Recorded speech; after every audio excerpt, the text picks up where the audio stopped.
Ketua Umum Partai Demokrat, Agus Harimurti Yudhoyono menyampaikan pernyataan pers di depan wartawan terkait sejumlah isu. Salah satu isu yang dibahas yakni berkaitan dengan penyelenggaraan pemilu 2024.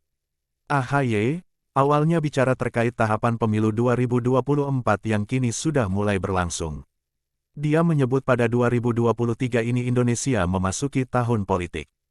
Saat ini kita sudah masuk tahun politik. Sejumlah tahapan pemilu sudah kita lewati dari mulai pendaftaran, verifikasi parpol, kemudian pengundian, dan atau penetapan nomor urut peserta pemilu, hingga kita juga berharap pada akhirnya kita bisa menyusun DCS, DCT, masuk ke masa kampanye nasional, dan seterusnya, termasuk tentunya ada sebuah momentum pendaftaran dan penetapan pasangan capres dan cawapres, ujar AHY saat konferensi pers di DPP Partai Demokrat, Jakarta, Kamis tanggal 12 Januari tahun 2023.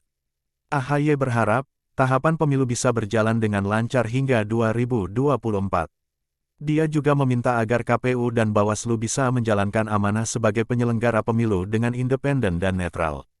Partai Demokrat juga berharap agar KPU dan Bawaslu bisa menjalankan amanah dan tugasnya secara independen, netral dan kedepankan asas-asas yang penuh dengan keadilan dan kejujuran. Kita tidak ingin ada keberpihakan terhadap golongan atau kelompok tertentu, kita tentu ingin segala sesuatunya berjalan dengan baik dan damai, ucapnya. Lebih lanjut, AHY juga meminta agar aparat penegak hukum bisa berlaku netral dan tidak terlibat politik praktis. Dia menyoroti secara khusus terhadap TNI, Polri, hingga BIN. Partai Demokrat juga mengimbau pada institusi penegak hukum dan aparatur negara lainnya, TNI, Polri, BIN, Kejaksaan, dan ASN untuk berlaku dan bersikap netral, tidak memihak dan tidak terlibat politik praktis, tegasnya.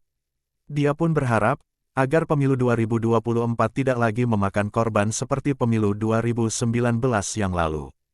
Dia meminta agar pemilu yang akan datang bisa dipersiapkan lebih baik. Serta kalau kita belajar dari pengalaman pemilu 2019 yang telah memakan korban jiwa dari pihak penyelenggara pemilu yakni 894 petugas meninggal dunia, serta 5.175 korban sakit akibat kelelahan dan beban kerja berlebihan. Karena itu kali ini kami berharap bisa ditekan seminimal mungkin bahkan sebisa mungkin zero insiden, pungkas dia.